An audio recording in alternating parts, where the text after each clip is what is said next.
बुलेटिनमध्ये स्वागत आपलं। अमरावतीतून बातमी आहे। अमरावती जिल्हा सामान्य रुग्णालयाचा गलथान कारभार बघायला मिळाला। रुग्णाला रुग्णवाहिकेमधून दवाखान्यात दाखल करण्याकरता आणलं गेलं, पण रुग्णाच्या नातेवाईकांनाच हातात सलाईन घेऊन महिला रुग्णाला चालत दवाखान्यात घेऊन यावं लागलं।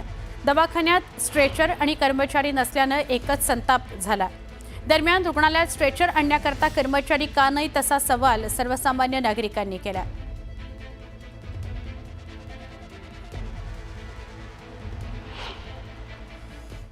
अमरावतीच्या कलेक्टर किंवा विभागीय आयुक्ताला फोन लावील काय नक्की झालंय, कारण तुम्ही ज्यावेळेस प्रश्न विचारता त्यावेळेस तो तुमचा अधिकार आहे, तो तुमचा हक्क आहे, तो तुम्हाला संविधानाने घटनेने दिलेला आहे। पण त्याच्याबद्दल दुसरी पण बाजू काय आहे, कारण मी उत्तर देताना उपमुख्यमंत्री म्हणून देणार, त्याच्यामुळे मला ती पण बाजू समजून घ्यायला पाहिजे।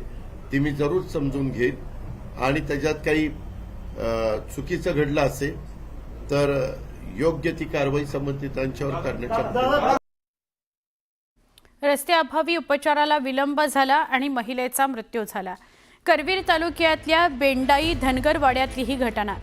दगडूबाई राजाराम देवणे असं महिलेचं नाव आहे। कॉटेवरून म्हणजे खाट असते त्या खाटेवरून नेण्याची शर्यत सुद्धा व्यर्थ ठरली। महिलेला भर उन्हात शेतात काम करताना अचानक चक्कर आली, मात्र रस्त्याअभावी रुग्णालयात न्यायला तिला उशीर झाला। आरोग्य मंत्र्यांच्या जिल्ह्यातली ही घटना आहे। विलंब झाला आणि महिलेचा मृत्यू झाला। तिला शेतातच चक्कर आली म्हणून सगळ्या उपस्थितांनी गावकऱ्यांनी तिला खाटेवर ठेवलं आणि रुग्णालयात नेलं, पण रुग्णालयात खाटेवरून पायी जात असताना विलंब झाला आणि त्यामुळे महिलेचा मृत्यू झालेला आहे। जळगावच्या धानवड गावात शेतात जाण्याकरता रस्ता नसल्याने शेतकऱ्यांना असंख्य समस्यांना सामोरं जावं लागतं। रस्त्याबाबत शेतकऱ्यांनी तहसीलदार यांच्याकडे तक्रार केली होती, त्यानुसार सुनावणी घेऊन तहसीलदार यांनी रस्ता तयार करण्याबाबत आदेश दिले।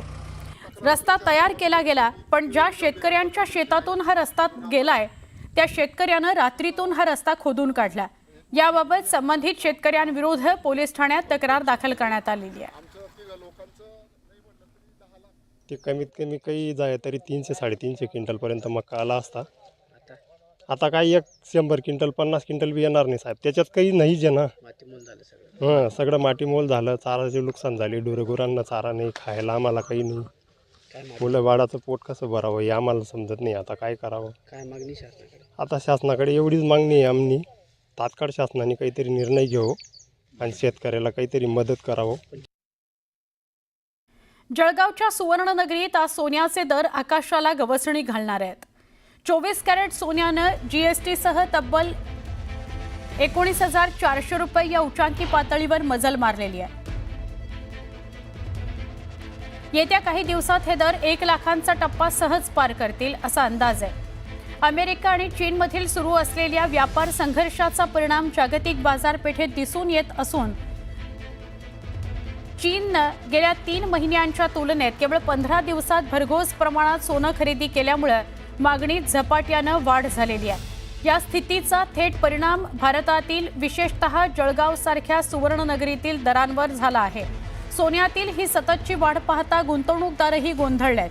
काहींनी अजून खरेदी करण्याचा विचार करत असले तरी ग्राहकांनी मात्र प्रतीक्षा करण्याचं धोरण स्वीकारलं आहे।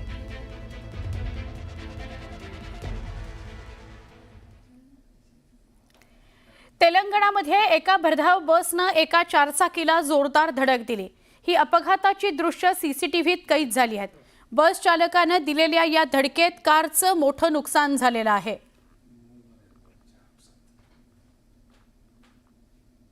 एका भरधाव बसनं कारला धडक दिलेली आहे। चालत्या गाडीचं कसं नुकसान झालंय ते आपण बघू शकतो। तेलंगणामधली ही घटना आहे।